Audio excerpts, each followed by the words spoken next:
Every day I go to work, I feel like I'm the luckiest person in the whole wide world. To be able to go out there and set a net or to run the electrofishing boat and watch fish come up to you, weigh and measure them, and know at the end of the day that I'm doing something to protect and preserve natural resources for all the future generations to come.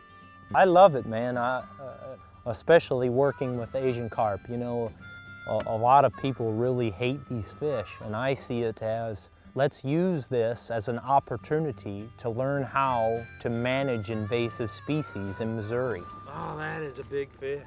Asian carp were brought to the United States to control water quality in southern state aquaculture ponds. They subsequently escaped from those aquaculture facilities and then have now migrated into the Mississippi River Basin. Asian carp are having a negative effect on our native species. The solution is that there has to be some form of harvest that would occur. So then the big question comes, is that can these fish be filleted? And then if they can be filleted, are they palatable? Do they have as good of a taste as some of our more common fish? So I'm going to show how to fillet an Asian carp. So the first cut that I'm making here, very similar to how you would fillet a bass or a crappie or a bluegill. We're going to come back in and now just take the meat off of the top of the rib cage. Now we have one side of the Asian carp fillet. Because the Asian carp fillet is so wide, we have to cut it in half. Just as we would with any fish, is that we have to remove the skin from the flesh.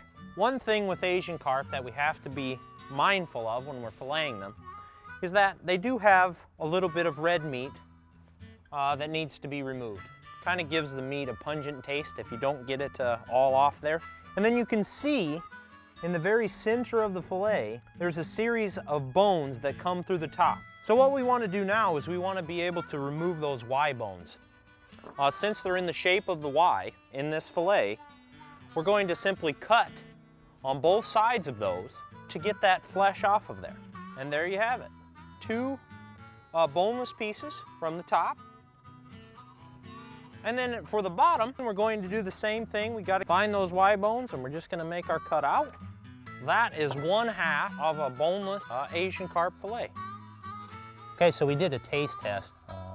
We had 307 people that took part in this taste test, and basically what we found is that an overwhelming majority of the people, whether the fish was steamed or fried, chose Asian carp as their favorite.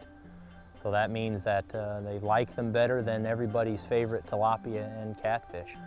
And the best thing about this is that by eating Asian carp, we're actually doing the Mississippi River a favor. So whether you're frying them up old school style in a cast iron skillet, or if you prefer an Asian twist with carp on a stick, don't knock them until you try them. Asian carp are actually a really delicious fish to eat.